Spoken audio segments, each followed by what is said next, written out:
இறைவன் படைத்து 224 கோலங்களையும் ஆண்டவன் படைத்தார்.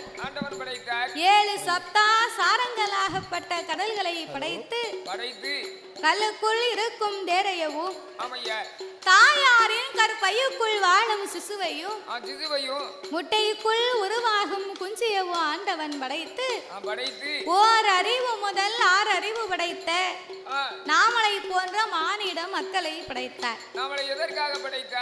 நாமளை ஏன் படைத்தார்? எதற்கு படைத்தார்?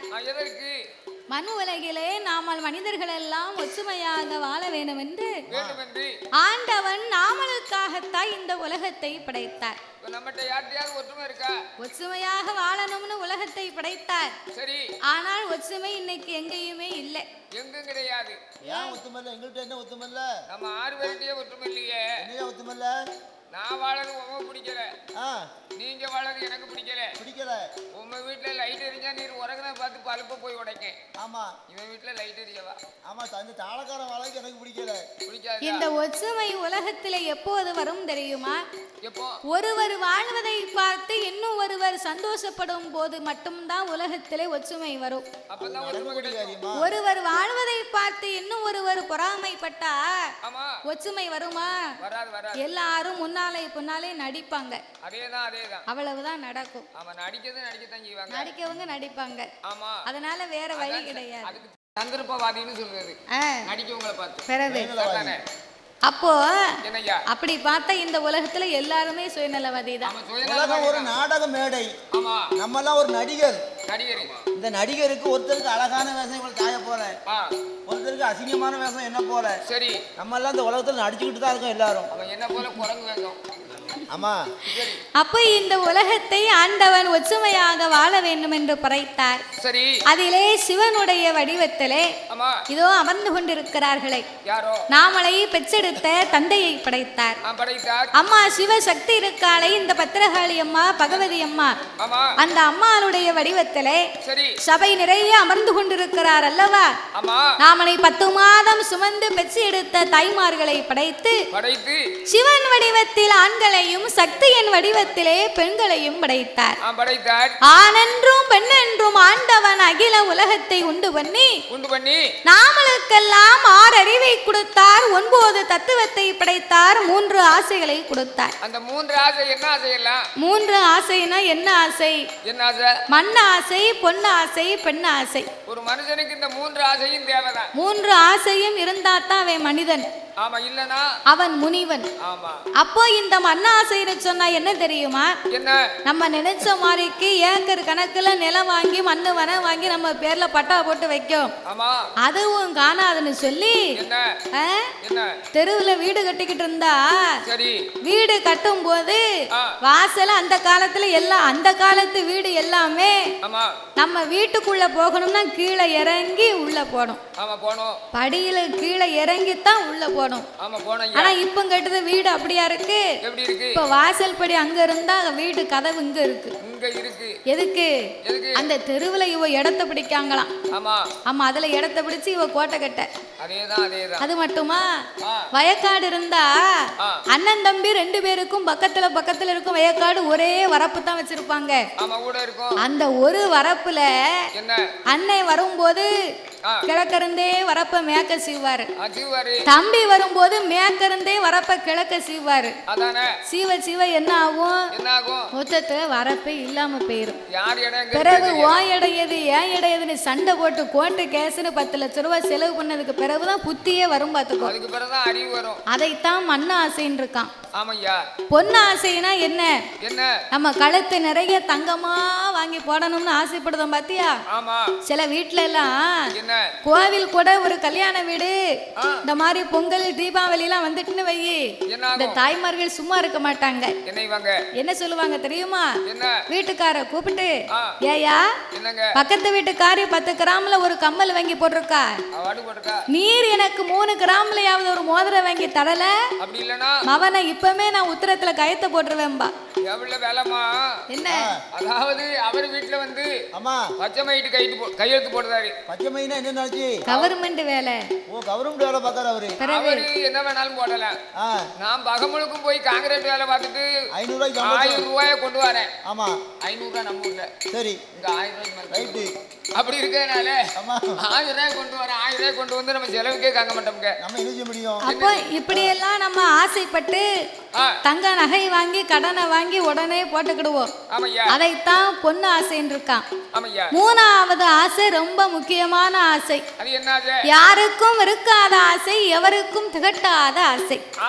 அதான் பெண் ஆசைன்னு இருக்கான். பெண் ஆசைன்னா லேசுப்பட்ட ஆசை கிடையாது. ஆனா பிறந்தவர் ஆண்டு அனுபவித்து மாண்டு மடிந்ததுக்கு பின்னால அவரை கொண்டு மையான கரையில கட்டையில வச்சா அந்த கட்டை தீப்பிடிச்சு எரியுமா. அப்ப தீப்பிடிச்சு எரிஞ்சு அவர் சாம்பல் காத்துல பறக்கும் பாத்தியா. அப்ப அந்த சாம்பல் சொல்லுமா, என் பொண்டாட்டிய விட்டு போறேன், என் பொண்டாட்டிய விட்டு போறேன்னு சொல்லிக்கிட்டே போகுமா. அந்த சாம்பல் கூட சொல்லுமா. அதைத்தான் பெண் ஆசைன்னு இருக்காங்க. பெண்ணா பிறந்தவங்க வந்து ஒரு குறிப்பிட்ட வயசுக்கு மேல எல்லாத்தையும் வெறுத்துருவாங்க. எதையுமே ஆசைப்பட மாட்டாங்க. இந்த ஆனா பிறந்த ஆம்பளை கிடையாது. சாவுத வரைக்கும் என் பொண்டாட்டி பெண்ணும்பா. ஏன் அப்படி தெரியுமா?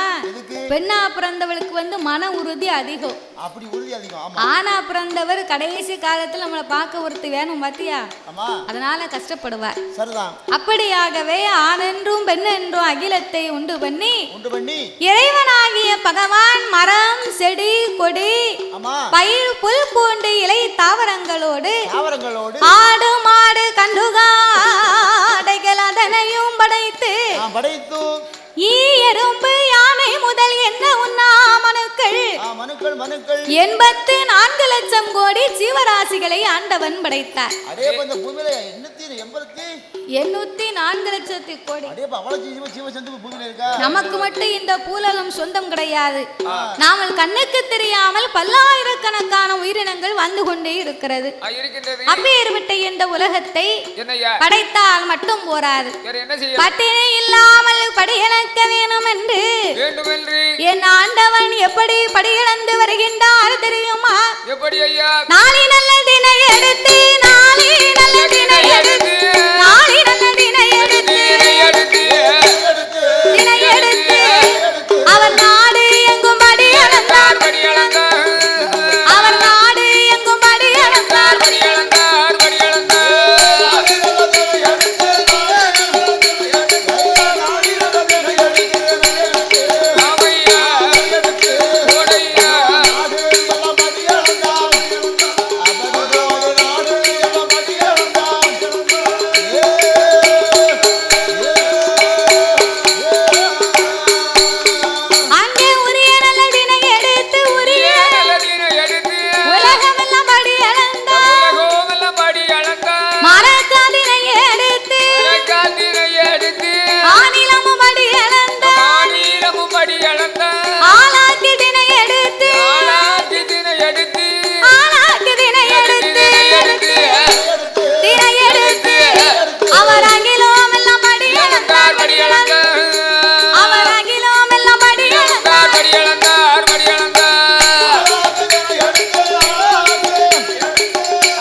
கொடுத்தா இளைத்து வந்த ஈசனுக்கு இலைப்பாரி கொடுத்து படியிழந்து வந்த ஆண்டவனுக்கு பாலும் பழமும் கொடுத்தாளாம் அந்த பார்வதா தேவி. அவெல்லாம் பொண்டாட்டியா? நம்ம பொண்டாட்டி இருக்காள. ஏன் உன் வீட்டுக்காரம்மா அவ பிடிக்கலையா? நான் வில்லு போயிட்டு வீட்டுக்கு போகும்போது என் பொண்டாட்டி சட்டாப்பையோட நிக்கா. எதுக்கு நிக்கா? சட்டாப்பையோட நிக்கான்னா இவர் பாட்டு படிச்சு வீட்டுக்கு கொண்டு போய் இது ரூபாய கொடுத்தா எங்க ஆட்சி நல்ல சட்டாப்பைய வச்சு தோசை மாவு வாங்கி தோசை சுட்டு கொடுப்பா. அப்படி ரூபாய கொடுக்கலன்னு வை சட்டாப்பைய சுட வச்சு 2 பூசை கொடுப்பா. அதுக்குத்தான் சட்டாப்பையோட நிக்கா. இல்லன்னா நீ அடங்க மாட்டல்ல. அந்த காலத்துல ஆனா பிறந்தவர் வேலைக்கு போயிட்டு வீட்டுக்கு வந்தாங்கன்னா இவர் எப்ப வருவார்னு அப்ப உள்ள பெண்கள்லாம் எதிர்பார்த்து இருப்பாங்களாம். அத மாதிரி அவர் எந்த திசைக்கு வேலைக்கு போயிருக்காரோ அந்த திசையை பார்த்து கால் நீட்டி உட்கார மாட்டாங்களாம். ஏன் உட்கார மாட்டாங்கன்னா அவரை மிதிச்சத மாதிரி ஆயிருமா, அவர் நெஞ்சில மிதிச்சத மாதிரி ஆயிருமா. அதுக்குத்தான் அவங்க போன திசையை பார்த்து அந்த காலம் காலே நீட்டாம இருந்தாங்க. ஆனா இப்போ அப்படியா?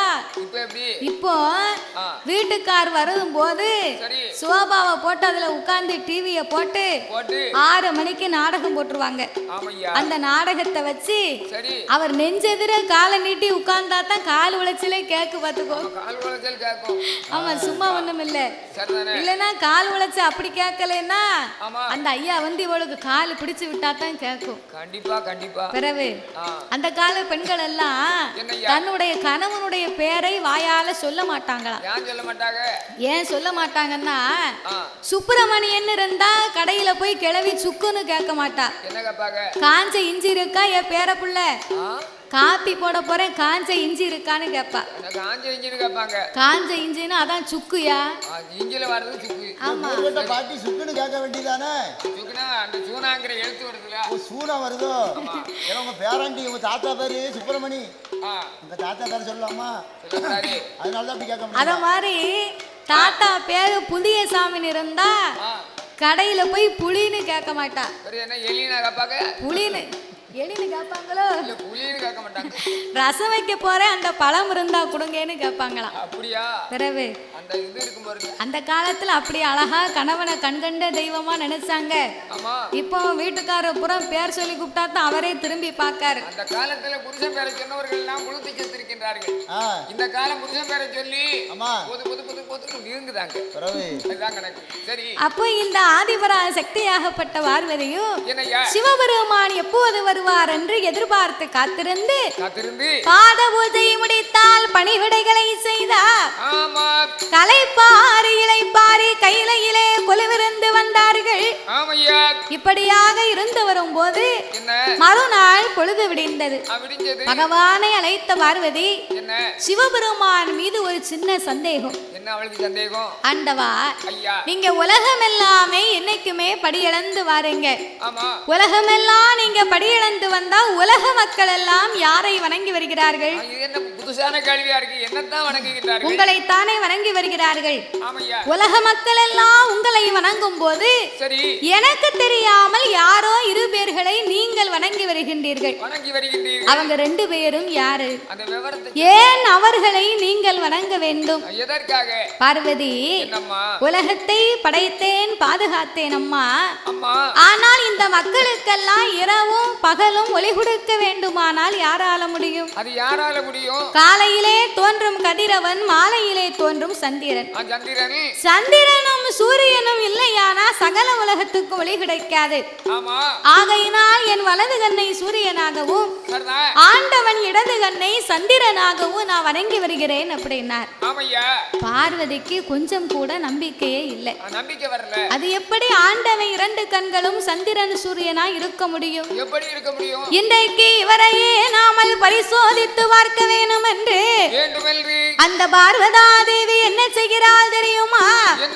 ஆதிசக்தி பார்வதியா, ஆதிசக்தி பார்வதியா, அரணாவுக்கு தெரியாமல் பின்னால ஓடிவன் இருகரத்தை எடுப்பா, இருகரத்தை எடுப்பா, அவன் ஈசன் பத்துவான்.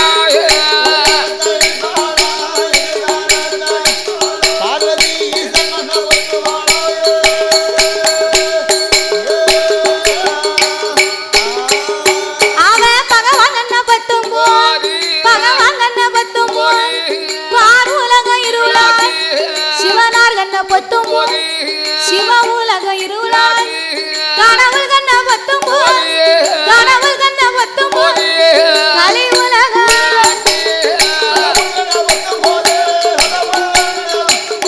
இல்ல கலி உலகம் இருளாச்சு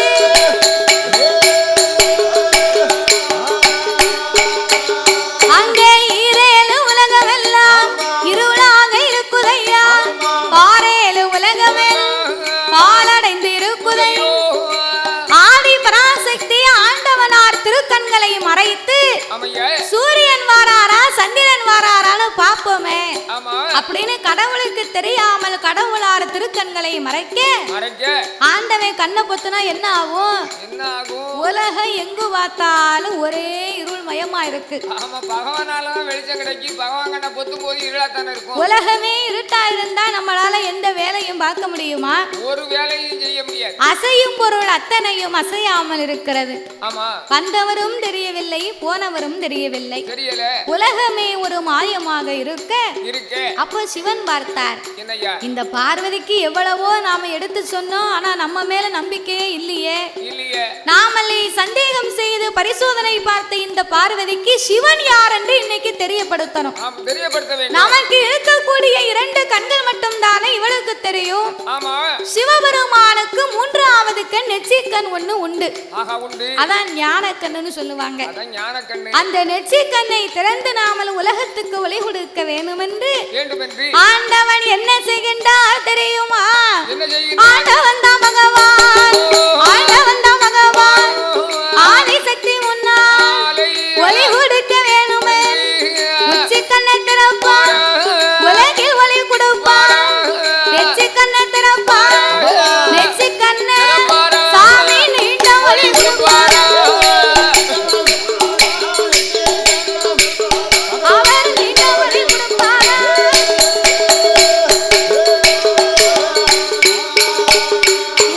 உச்சி கண்ணை திறந்தவோ உச்சி கண்ணை திறந்தவோ உலகம் எல்லாம் ஒளியாச்சு நெச்சி கண்ணை திறந்தவோ நீண்ட ஒளியாகுதையோ ஆண்டவன் ஆங்காரம் கொண்டு தன் உச்சி கண்ணையே திறந்த மகிமையினாலே உச்சி கண்ணிலே இருந்து அக்கினி பொறிகள் பறந்து அந்த அக்கினி பொறியிலிருந்து ஆங்கார ஓங்கார ரூபங்களை கொண்டு காளி அம்சத்திலே வீர சுரூபத்தோடு ஒரு பெண் வந்து பிறந்தார் அந்த ஆண்டவன் அப்பெண்ணை வரவழைத்தார் தாயே நீ ஆட வேண்டாம் பாட வேண்டாம் ஆதாரி போட வேண்டாம் ஆண்டவன் உச்சி கண்ணிலே நீ காளி அம்சங்களாக பிறந்ததினாலே உலக சக்தி உச்சி நீ மாகாளி அம்மா உன் பெயர் அவ உச்சி கண்ணில பிறந்ததுனாலதான் உச்சி மாகாளின்னு பேரு அவளுக்கு வரம் கொடுத்து வடக்கு வாசலில் அமர வைத்து ஆண்டவன் நானாக என்னைக்கு அழைக்கிறேனோ அன்னைக்கு வந்தா போதும் அப்படின்னு சிவன் அவளை அங்கே அமர வைத்தார் இவர் உச்சி கண்ணை திறந்தார் பாருங்க பார்வதி பயந்து போனா ஏ சிவனா 2 கண்ணையும் நம்ம மறைச்சிருக்கமே இந்த 3வது ஒளி எங்கிருந்து வருது அப்படின்னு முன்னால வந்து பார்த்தால சிவன் கண் திறந்த அக்கினி பொறிகள் பறப்பதை பார்த்த உடனே அங்கமெல்லாம் பதறி ஆவி தணலாகி பார்வதி வியத்து விறுவிறுத்து வேர்வை துளி காட்டாச்சு வெள்ளமா கைலாசத்துல கரை புரண்டு வருது அப்ப எந்த அளவுக்கு அவ பயப்பட்டிருப்பா கணவனை பார்த்து அந்த காலம் அப்படி பயப்பட்டாங்க பயந்து போன பார்வதிக்கு வேர்த்து அந்த வேர்வை துளியே காட்டாச்சு வெள்ளம் மாறி வந்துச்சான் அப்ப இந்த சிவன் பார்த்தார் இந்த பார்வதி நம்மளை யாருன்னு தெரியாம இப்படி பரிசோதனை பண்ணிட்டார் இப்ப தவறை செய்துவிட்டு பயந்து போய் இந்த பார்வதியின் வேர்வை காட்டாச்சு வெள்ளம் மாறி எல்லாம் வருது இது பூலோகத்துக்கு போனா பூலோகமே அழிந்து போகுமே என்ற 1008 சடாமுடியிலே ஓர் முடியை உழைத்து பார்வதியின் அங்கமெல்லாம் துவட்டி ஆண்டவன் அதையே ஒரு கொண்டை கட்டாக கட்டினார் அப்பவும் அந்த வேர்வை துளி நிக்கல நம்ம குளிச்சுட்டு தலையில துண்டை போட்டா ஈர நிக்குமா சொட்டு சொட்டுன்னு வடியும் அப்போ இந்த சிவனுடைய திரு சடையில அடங்காத வேர்வை துளி 10 சொட்டு வேர்வை பூமியிலே கலக்க அந்த 10 சொட்டு வேர்வையை 10 கடலாக படைத்து ஆண்டவன் பக்குவமாக பெயர் நாமத்தை கொடுத்தார்.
பார்வதியின் வேர்வை துளிதான் 10 கடல். ஆமையா. இன்னைக்கு கடல் தண்ணி உப்பாத்தானே இருக்கு, நம்ம வேர்வை துளியும் உப்பாத்தான் இருக்கும். அதே மாதிரி வாயில வைக்க முடியாது, உப்பா இருக்கும். அதே மாதிரி தான் கடல்லையும் உப்பு. நம்ம வேர்வை துளி உப்பு எப்படியோ அதில் போல் கடல். அது பார்வதியின் வேர்வை அல்லவா? அந்த 10வது கடலுக்கு அப்பாலே பளிங்கு வர்ணம் பாறையிலே பெரிய படர்ந்த ஆலமரம். ஆலமரத்தின் அடியிலே காய்ச்சடித்து மணல் குமித்து கரையான் புத்து வளர்ந்திருக்க ஓங்கி வளர்ந்த புத்து 1000 வாசல் உண்டு. தங்க புத்து வெள்ளி புத்து தானாக வளர்ந்த அந்த மாணிக்க புத்துக்குள்ளே சென்னாகம் கருணாகம் கண்ணாடி விருசுகள் எல்லா நாகத்திற்கும் ராஜா ராணியாக யார் வாழ்ந்து வருகின்றார் தெரியுமா? சாமி நாகலோக பட்டனேத்தி, அந்த நாகலோக பட்டனேத்தி நாகராஜ நாகக்கண்ணி, நாகராஜ நாகக்கண்ணி அவர் நலமோடு வாழ்ந்து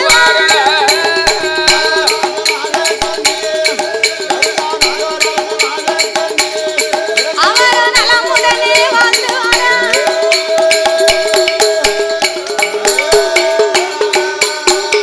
அவர் நாகலோக பட்டனேத்தி நாகராஜ நாகக்கண்ணி மன்னே வேணும் தேவி மனமகிழ்ந்து வாழ்ந்து கொண்ட வேணும் தேவி குணமுடனே நகமும் நல்ல சதையும் நலமுடனே வாழ்ந்து ஒருவர் சொல்லை ஒருவர் ஒருவர் ஒற்றுமையா வாழ்ந்து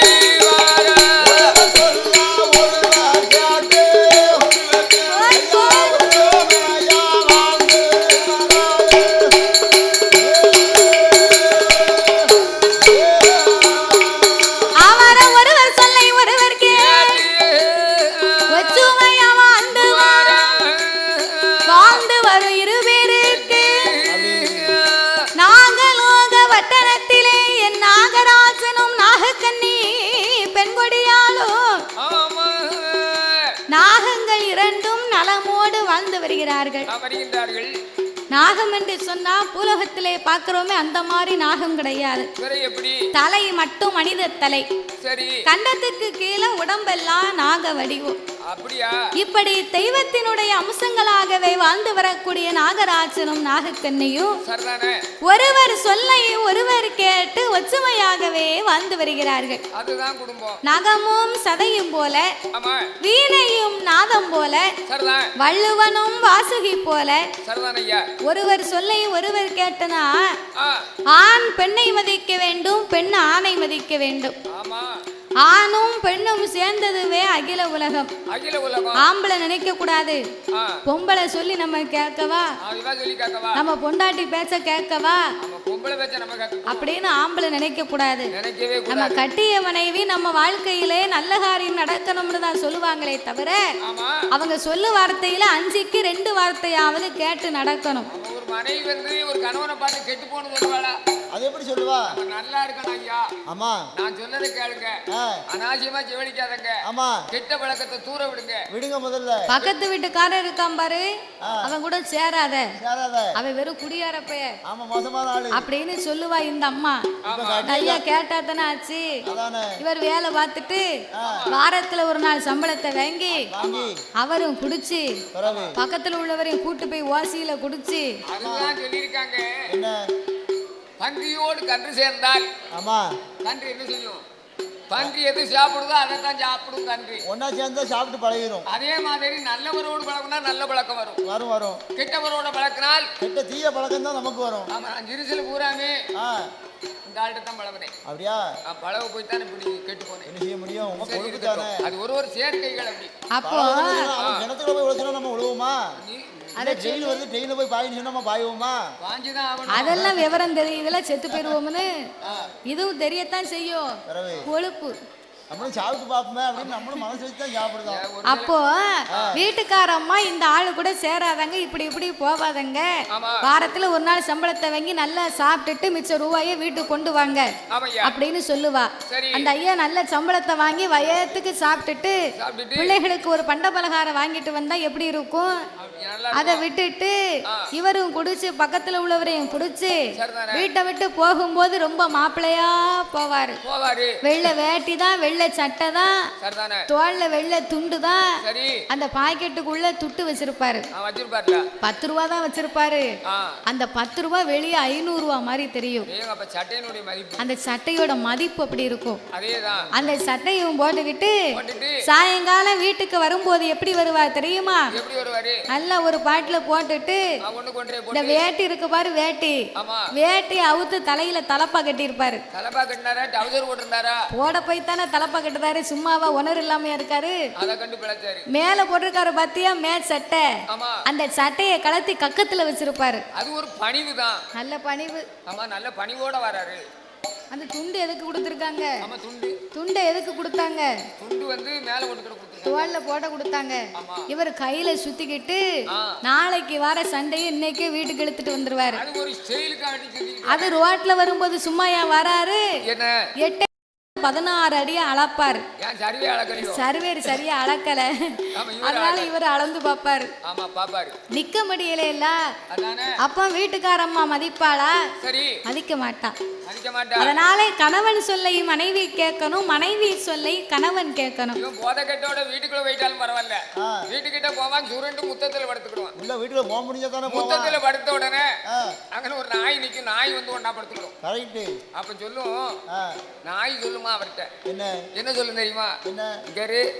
நீ தூர எந்திரிச்சு போயிரு, பக்கத்துல வீட்டுக்காரி வந்தான்னு சொன்னா என்னத்தான் முத பேசுவா. ஏன் பேசுவான்னு கேட்டா, ஏன் நாய குடிகார நாய வீட்டுக்கு, குடிகார நாய நீ உள்ள வந்து படுத்தானே அப்படின்னு என்னத்தான் பேசுவான். அதனால நீ எந்திரிச்சு போய் சொல்லுமா, படுக்காத. அந்த மாதிரி போதை இவ்வளவு வேலை செய்யும். சரி, அப்போ நாகராஜனும் நாகக்கண்ணையும் அது போல அல்லாமல் சரி ஒருவர் சொல்லை ஒருவர் கேட்டு ரொம்ப ஒற்றுமையாகவே வாழ்ந்து வருகிறார்கள். வாழ்ந்து வரக்கூடிய இருவேர்களுக்கும் இறைவனுடைய அருளாலே எவ்விதமான குறையுமே கிடையாது. அவர் எப்பேற்பட்ட செல்வா கொடுக்கிறார் தெரியுமா? மண்ணிற்கு மலை இருக்கு, மலை இருக்கு, மண்ணிற்கு மலை இருக்கு, மலை இருக்கு. நாகராஜ நாகக்கண்ணி, அவருக்கு மண்ணால குறைவும் இல்லை, குறைவும் இல்லை. பொன்னிருக்கு பொருள் இருக்கு, பொருள் இருக்கு. அங்கே பொன்னால குறைவும் இல்லை, குறைவும் இல்லை. ஆடு இருக்கு, மாடு இருக்கு, அங்கே மாடு இருக்கு. அடுக்கு வந்த வீடு இருக்கு, வீடு இருக்கு. அங்கே அடுக்கு வந்த வீடு இருக்கு.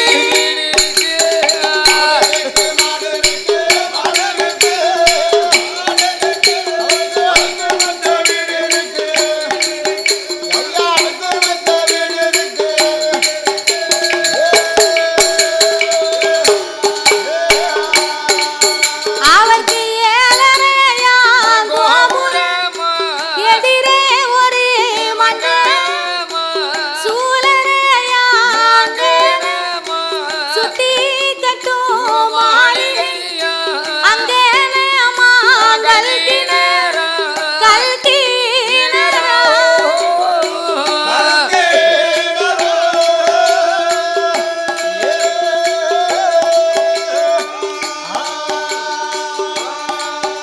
அவருக்கு அடுக்கடு மேடைகள், மேடைகளா.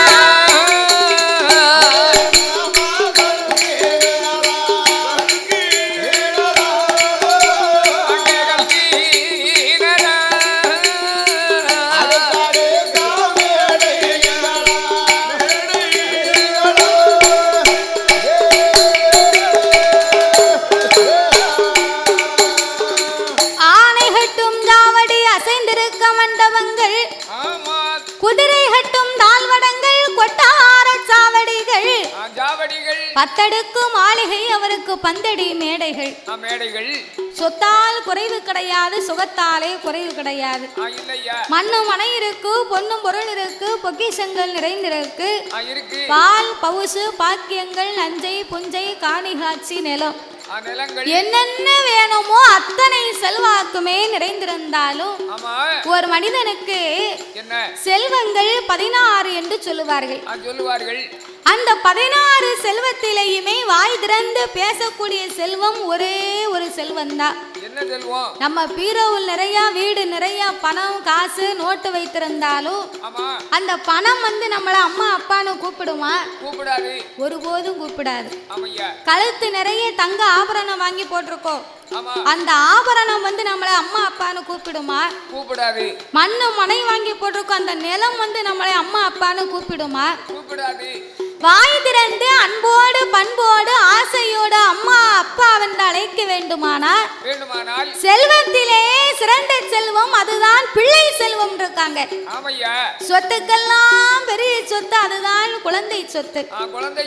கனியிலே சிறந்த கனி அதுதான் பிள்ளை கனி என்பார்கள். அப்பேற்பட்ட குழந்தை செல்வம் இல்லாத நாகராஜன் நாகக்கண்ணி எல்லா செல்வங்களையும் கொடுத்த இறைவன் ஏன் மன்னா நம்மளுக்கு பேசும் செல்வத்தை கொடுக்கவில்லை அப்படின்னு நாகக்கண்ணிக்கு 12 வருடமா ரொம்ப மனக்கவலை. அதாவது அந்த காலத்திலே பிள்ளைகளை பெற்று எடுத்தாங்கன்னா 10 பிள்ளைகளை பெற்று வளர்த்து ஆளாக்கனா அந்த பிள்ளைகள் அப்பாவை பார்த்து கேட்குமா, எங்களெல்லாம் பெத்து வளர்த்துருக்கேன் அப்பா, எங்களுக்குன்னு என்னத்தை சேர்த்து வச்சிருக்க?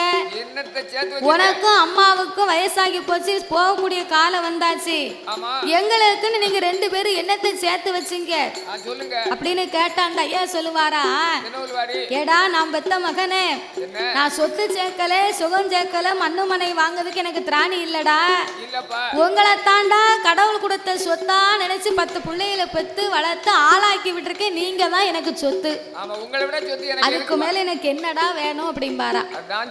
அந்த பிள்ளை ஏதாவது பேச முடியுமா? சந்தோஷப்பட்டு அப்பாவை போய் கெட்டி சேர்த்து அணைச்சு பாசம் உள்ள அப்பா இப்பேற்பட்ட வார்த்தையை நீங்க சொல்லிட்டு அப்படியே கெட்டி சேர்ந்து புடிச்சுக்குவோம். அந்த காலத்துல பிள்ளையத்தான் பெரிய சொத்தா நினைச்சாங்க. 5 10 20 21 வரைக்கும் பெற்று எடுத்தாங்க. ஆனா இப்போ அப்படியா? இப்போ அப்படி கிடையாது. இப்போ 1க்கு 2 ஒவ்வொருத்தருக்கு 3. அதான் நாம் இருவர் நமக்கு இருவர்னு ஆகி போச்சு. அது ஒரு காலத்துல சொன்னாங்க நாம் இருவர் நமக்கு இருவர்னு, பிறகு சொன்னாங்க நாம் இருவர் நமக்கு ஒருவர்னு சொன்னாங்க. நம்ம வரக்கூடிய காலத்துல நாம் இருவர் நமக்கு ஏன் இன்னொருவர்னு வரப்போகுது. எல்லாரும் சும்மா தான் இருக்காங்க. ஏன்னா உலகம் அப்படி கலி உலகம் மாறிக்கொண்டே இருக்கிறது. பிறகு அப்போ இந்த நாகராஜனுக்கும் நாகக்கண்ணிக்கும் இப்பேற்பட்ட குழந்தை செல்வம் இல்லைன்னு 2 பேருக்கும் ரொம்ப கவலை. நாகராஜனை அழைத்த நாகக்கண்ணி அவள் மனக்கவலை தாங்க முடியாமல் தன் கணவனிடத்திலே என்ன சொல்கிறாள் தெரியுமா? எங்கனவா ராஜமன்னா, எங்கனவா ராஜமன்னா, எனக்கு வைத்த பிராணனா உங்க தேவி நாகக்கண்ணி, 30 வயதாச்சு முடிதடிக்க பிள்ளை இல்லை, 40 வயதாச்சு நாடாள பிள்ளை இல்லை, 50 வயதாச்சு 50 வயதாச்சு ஒரு ஆணும் இல்லை பெண்ணும் இல்லை.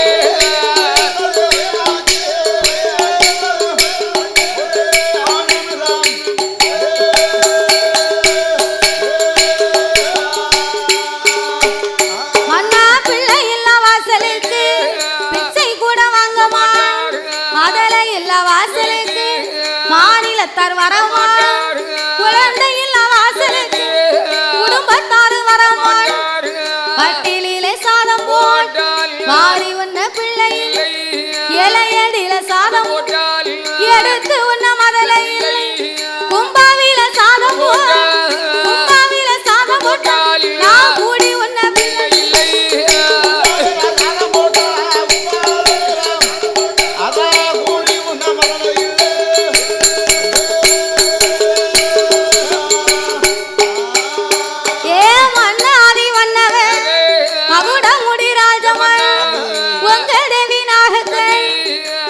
பவனாமசை ஏந்தும் பிள்ளை நமக்கு ஏ என் கனவா நாகமுடி ராஜமன்னவா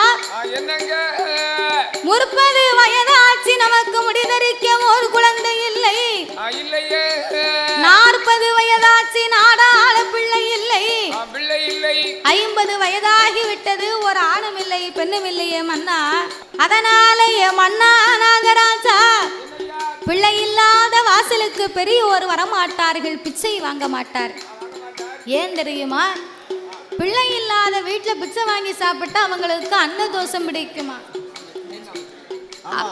ஏன் அப்படி அன்னதோஷம் எனக்கு பிடிக்கும் அன்னதோஷம் பிடிக்குமோ ஆமா ஊருக்கட்ட மனுஷன் என்ன இல்லாத வீட்டுல புருஷன் பொண்டாட்டி தான் நல்ல சோறு நல்ல திக்கா பொங்கி சோத்த பொங்கி நல்ல குழம்புல திக்கா மனமா வச்சிருப்பாங்க நல்ல சாப்பிடலாம ஊருக்கட்ட பிச்சைக்காரன் பிச்சை வாங்க மாட்டேங்கான் அதாவது உன்னைய மாதிரி ருசி கண்டவரா இருந்தா பிள்ளை இல்லாத வீட்டுல போய் சாப்பிடுவாரு ஆமா நான் ருசியா இருந்தா ஏன்னா ஆச்சி ஐயரும் சாப்பிட்டு மிச்சம் நல்லா இருக்கும் பிள்ளை இருக்க வீட்டுல மிச்சம் இருக்குமா டேஸ்ட் இருக்குமா இருக்காது என்னத்தையாவது வச்சு சாப்பிடுவாங்க ஆமா அப்போ பிள்ளை இல்லாத வாசலுக்கு பெரிய ஒரு வரமாட்டார் பிச்சை வாங்க மாட்டார் மன்னவா அப்படி என்று அந்த நாகக்கன்னி வெண்கொடி நாகக்கன்னி வெண்கொடி கண்ணீர வடிப்பான் கவலை கொண்டு இருப்பான் உங்க தேவி நாகக்கன் என்ன பவனாமசை என் தரத்து பெண்களை 7 பிள்ளை தாயார் தந்தரத்து பெண்களை பக்கத்து வீட்டுக்கார் 10 பிள்ளை வச்சடு அடுத்த வீட்டுக்காரிய 6 பிள்ளை வச்சடு குடிக்க கஞ்சி இல்லாதவா குருணி பிள்ளை வச்செடுத்தா படுக்க பாய் இல்லாதவா 10 பிள்ளை வச்செடுத்தா ஏ மன்னா என் தரத்து பெண்கள் எல்லாமே இன்னைக்கு 7 பிள்ளைக்கு தாயாகி இருக்கிறார்கள் ஏன்னா எனக்கு வயசு 50 வயசாகுது பக்கத்து வீட்டுக்காரி 10 பிள்ளை வச்செடுத்து 10 பிள்ளைக்கு தாயாகி இருக்கிறார் அவங்க வீட்டுல குடிப்பதற்கு கூட நல்ல சொம்பு கிடையாது அப்படி கஷ்டப்பட்டவங்க வீட்டுல ஆண்டவே குருணி பிள்ளை அவங்களுக்கு செல்வமா அள்ளி கொடுத்திருக்கிறார் 8 ஆமா அப்போ வீட்டுல படுத்து தூங்குறதுக்கு கூட நீட்டி முடக்க நல்ல வீடு கிடையாது அவங்க வீட்டுல பார்த்தா 6 பிள்ளை இருக்கு ஆனா இறைவன் எனக்கு எல்லா செல்வத்தையும் ஏகமா கொடுத்து விட்டு ஏந்தும் குழந்தை இல்லாத குறைய மட்டும் எனக்கு கொடுத்துட்டாரு நான் ஆத்தாங்கரைக்கு போனா அண்ணா வாரா மலடி என்கிறார் குளத்தாங்கரைக்கு போனா என்னை குழந்தை இல்லாதவள் என்று பேசுகிறாள் மன்னவா நான் அதனால உங்க தேவியாகப்பட்ட நான் நாகக்கண்ணி எனக்கு மழை பெய்த முச்சேத்தியில மழை பெய்த முச்சேத்தியில எனக்கு மண்ணலைய மதலை இல்ல மண்ணலைந்த கையால அம்மா மடி பிடிக்க மைந்தர் இல்ல நிறகுடத்து தண்ணீரில நின்றெழும்ப பிள்ளை இல்ல குறகுடத்து தண்ணீரில மண்ணா கோரி வைக்க குள்ள இல்ல நான் கரைக்கும் தேங்காயில மண்ணா தேங்காயில கையேந்த பிள்ளை இல்ல எம்மானு கையேந்த பிள்ளை இல்ல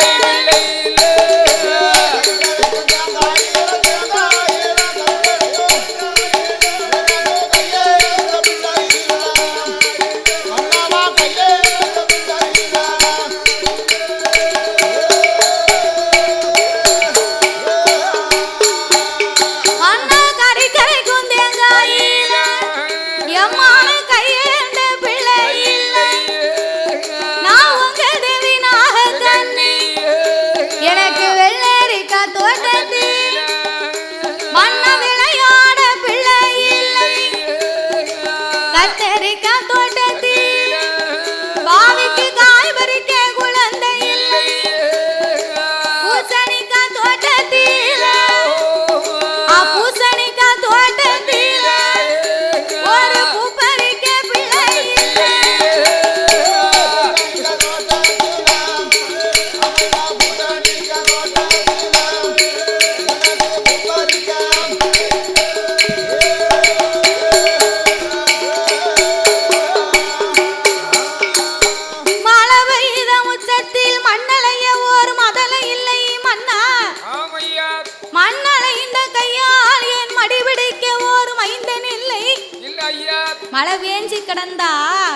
நம்ம வீட்டு சின்ன பிள்ளை இருந்தா என்ன செய்வா? என்ன செய்வா? உடனே மழை தண்ணிக்குள்ள போய் விளையாடணும் சொல்லி நம்ம வீட்டு பிள்ளையும் பக்கத்து வீட்டு பிள்ளையும் சேர்ந்து மண்ணுல உட்கார்ந்து விளையாடுவா. அப்ப விளையாடும் போது சும்மா இருக்குமா? பக்கத்து வீட்டுக்கார பிள்ளை இவன் தலையில மண்ணள்ளி போடுவா. அவன் இவன் தலையில போட, இவன் அவன் தலையில மண்ணள்ளி போட, சின்ன பிள்ளைங்களுக்கு இது ஒரு விளையாட்டு. விளையாண்டு முடிச்சு வீட்டுக்கு வந்தா பிள்ளை ஆள அடையாளமே தெரிய மாட்டான்.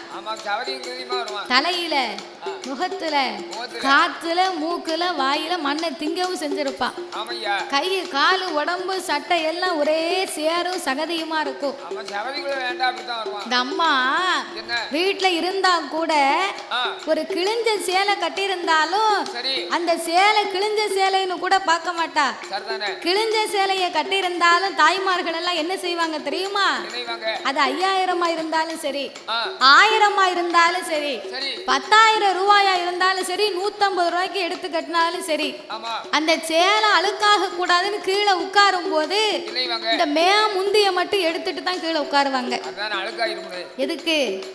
சேலை அழுக்காயிர கூட. நாங்க தானே சோப் போடுதோம், நீங்களா போடுதீங்க? பட்டு சேலை பூரா யாரும் துவைக்க அப்படி கட்டிட்டு மடிச்சு உள்ள வச்சிருக்காங்க. நீங்களாம் சோப் போட்டீங்கன்னா கவலைப்படாம எங்கனே உட்கார்ந்துட்டு நம்மளாம் சேலை அழுக்காக கூடாதுன்னு அப்படி பார்த்து பார்த்து உட்காருதோ.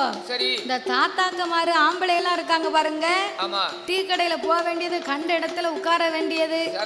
இவரெல்லாம் தாத்தா துண்ட பார்த்தா மூக்குப்பொடியை போட்டு மூக்குப்பொடி பூரா அந்த துண்டுல தான் இருக்கு. எங்க ஆச்சி இப்ப சுவா போட்டு கொடுத்து விட்டுருக்கா. அவ சுவா போடலாம் பார்க்க முடியுமா? மூக்குப்பொடி பூரா கரிச்சிப்பு இருக்கு. ஆனா பொம்பளைய நாங்க அப்படி கிடையாது. கீழே உட்கார்ந்தாலும் சேர்ல உட்கார்ந்தாலும் மேமுந்திய மட்டும் எடுத்துட்டு கீழே உட்காருவாங்க. அப்போ அவ்வளவு நேரமா அந்த சேலைய பத்திரமா பாதுகாத்து வச்சவா பிள்ளை சேர சகதியமா வந்த உடனே 10,000 ரூபாய் பட்டு சேலை இருந்தாலும் சரி, பிள்ளைய கண்ட உடனே முந்திய உருவி பிள்ளை மேலெல்லாம் தொடப்பா. அதான் தாய் உள்ளம் இருக்கான். அந்த 10,000 ரூபாய் சேலைன்னு அப்பமெல்லாம் மறந்து போயிருவா. பிள்ளைக்கு மேலெல்லாம் தொடச்சி அவன் அப்படியே மடியில தூக்கி வச்சு தலையை துவட்டி விடுவா. எதுக்கு? பிள்ளைக்கு சளி பிடிச்சிரும் இல்லையா? நீ மண்ணுக்குள்ள போய் விளையாடலாமா? ஒரு காய்ச்சல் வந்தா உன்னால தாங்க முடியுமாப்பா அப்படின்னு அந்த அம்மா உடனே மடியில தூக்கி வச்சு அந்த பிள்ளைய தலையெல்லாம் துவட்டி அதுக்கு பிறகு அந்த பிள்ளைய குளிக்க ஊத்துவா. அதான் காக்கைக்கும் தன் குஞ்சு பொன் குஞ்சுன்னு சொல்லுவாங்க. எவ்வளவுதான் அழுக்கா இருந்தாலும் தூர போட்டுருவாளா? சொல்ல மாட்டாங்க. பிறகு அப்போ மழை பெய்த முச்சத்திலே மண்ணளைய பிள்ளை இல்லை, மண்ணளைந்த கையால என் மடி பிடிக்க ஒரு மைண்டன் இல்லையே மன்னா அப்படின்னா. அது மட்டுமா? நரகுடத்து தண்ணீரில் நின்றளம்ப ஒரு குழந்தை இல்லை, குறகுடத்து தண்ணீரில் கோரி வைக்க ஒரு குழந்தை இல்லையே மன்னவா. கரைக்கும் தேங்காயில கூட எம்மானு எனக்கு கையேந்த ஒரு பிள்ளை இல்லையே அப்படின்னு நாகக்கண்ணி கவலைப்பட்டு கஷ்டப்பட்டு கணவனுடைய இடத்திலே வந்து இன்னும் என்ன வார்த்தை சொல்லுகிறாள் தெரியுமா? கண்ணு நல்ல புளிய மரம், கண்ணு நல்ல புளிய மரம், கதிரோடு ஆலமரம், கண்ணிலையும் காயாமலே கைரோடு என்ன பலன் ஏ மன்னவா, கதிரோடு என்ன பலன்.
நம்ம வில்லுப்பாட்டு வந்ததுல பாட்டு வந்ததே மறந்துட்டாங்க.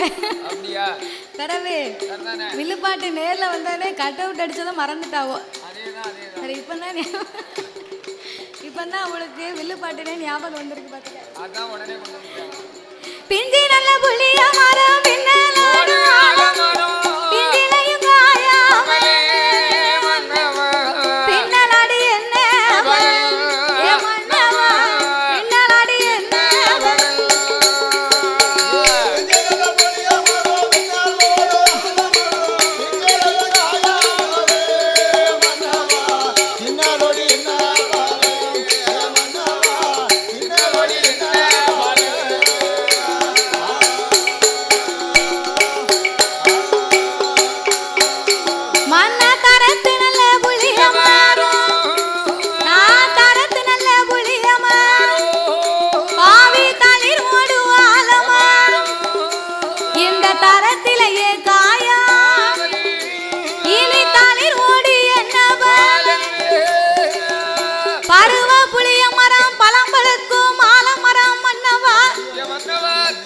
பருவத்திலே காயாமல் பழம் பழுத்து என்ன பலன் இருக்கு?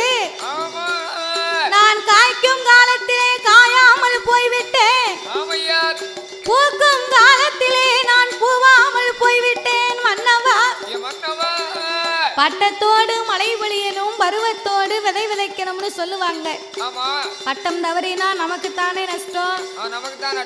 இந்த வயசுலயே பிள்ளை இல்லையே, இனிமே எந்த வயசுல மன்னா எனக்கு பிள்ளை இருக்க போகுது? எனக்கு நம்பிக்கை இல்லையா. பட்டம் தவறினா பனங்கிழங்கும் நாறு என்று சொல்லுவார்கள். பனங்கிழங்க போட்டுட்டு கூட 10 நாள் ஆயிட்டுன்னு வைங்க, அந்த பனங்கிழங்கு வெறும் நாராத்தான் இருக்கும். அவன் பிரயோஜனப்படாது, அதை நொடிச்சு சாப்பிட முடியாது. அதனால பட்டம் தவறி போனா பனங்கிழங்கு கூட நாராகி போகும். இந்த வயசுல பிள்ளை இல்லாம இனிமே எந்த வயசுல மண்ணா எனக்கு பிள்ளை இருக்க போகுது? 70 வயசு 60 வயசுல பிள்ளைய பச்சு எடுத்தா வளர்க்க முடியுமா? வளர்க்க முடியாது. அந்த பிள்ளைய வளர்க்கணும்னா ஒரு ஆள் தான் போடணும். எதுக்கு? இந்த பாட்டி கட்டில இருப்பான், பிள்ளை தொட்டில இருக்கும். வளர்க்க முடியுமா? வளர்க்க முடியாது. அதனால அந்த நாகக்கண்ணி பெண்கொடியால் ஆகப்பட்டவள் நாமல் இருக்கும் கால வரைக்கு பிள்ளை இல்லை என்று கவலைப்பட்டு அழுது புலம்பினோம். நாளை பின்ன நம்ம செத்து மடிந்து மாண்டு மரணமாகி போயிட்டோம்னா செத்ததுக்கு பின்னாலே நமக்கென்று காரியம் செய்வதற்கு நம்ம பெற்ற திருமகன் நமக்கு வேணும் இல்லையா? அப்படி தான் பெற்ற திருமகன் நமக்கு இல்லை என்று சொன்னால் செத்ததுக்கு பிறகு இதே போராட்டம் தானே நமக்கு இருக்கும். அப்படியே மாண்டு மடிந்தோமையானா பிள்ளை இல்லாமல் மாண்டால் எப்பேற்பட்ட போராட்டம் வரும் தெரியுமா? எப்படி? மன்னாத்தாங்கரையோ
நம்ம செத்ததுக்கு பிறகு நமக்குன்னு பிள்ளை இருந்தா அவக்குன்னு வந்து உதவி பண்ணுவா. என்ன காரியம் பண்ணணுமோ காரியத்தை பண்ணுவா. நமக்குன்னு பிள்ளை இல்லாம செத்து போனா என்ன ஆகும்?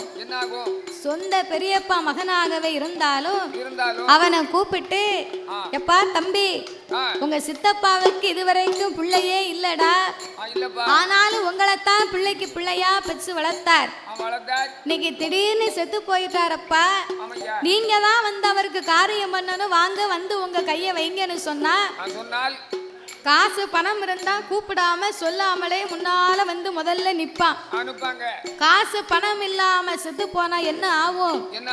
அவனை கூப்பிட்டா சீக்கிரமா வாங்கப்பான்னு கூப்பிட்டா அவன் சொல்லுவான், போங்கடா போலத்தவங்களா, நான் செத்து போன எங்க அப்பனுக்கே கொல்லி வைக்கலையா, அவன் கெட்டின வீட்டுக்கு வெள்ளை அடிக்காம போயிட்டான் பாவி, கெட்டின வீட்டுக்கு எங்க அப்பா வெள்ளை அடிக்காம போயிட்டான், அவனுக்கே கொல்லி வைக்கல, இவனுக்கா நான் கொல்லி வைக்க போறேன்? ஒண்ணு மத்த பைய சித்தப்பனாவது செத்தப்பனாவது தூக்கியா சவத்தை கொண்டு போடுங்க, இவனை நேரம் ஆகுது அப்படின்னு பேசுவான். அதான் பணம் பந்தியிலே குணம் குப்பையில் இருக்கான். பணத்துக்குத்தான் மதிப்பை தவிர ஒருவர் குணத்துக்கு கிடையாது மன்னவா. அதனால இனியும் நாம பிள்ளை இல்லாமல் இருந்து கொண்டேமையான இந்த உலகத்தில் இருந்ததுக்கே நமக்கு அர்த்தம் கிடையாது. ஆகையினாலே தீராத வினைக்கெல்லாம் தெய்வமே துணை என்று சொல்லுவார்கள். நம்மள மாதிரி திக்கச்ச ஏழை மக்களுக்கெல்லாம் இந்த பத்திரகாளி அம்மா தான் துணை இருப்பார். அதனால நாம பிள்ளை இல்லாத கஷ்டங்கள் கவலைகளை தீர்க்கணுமானா ஆண்டவனை எண்ணினாமல் தவம் இருக்க வேணும் என்று அவர்கள் எப்படி தவம் இருக்க வருகிறார்கள்?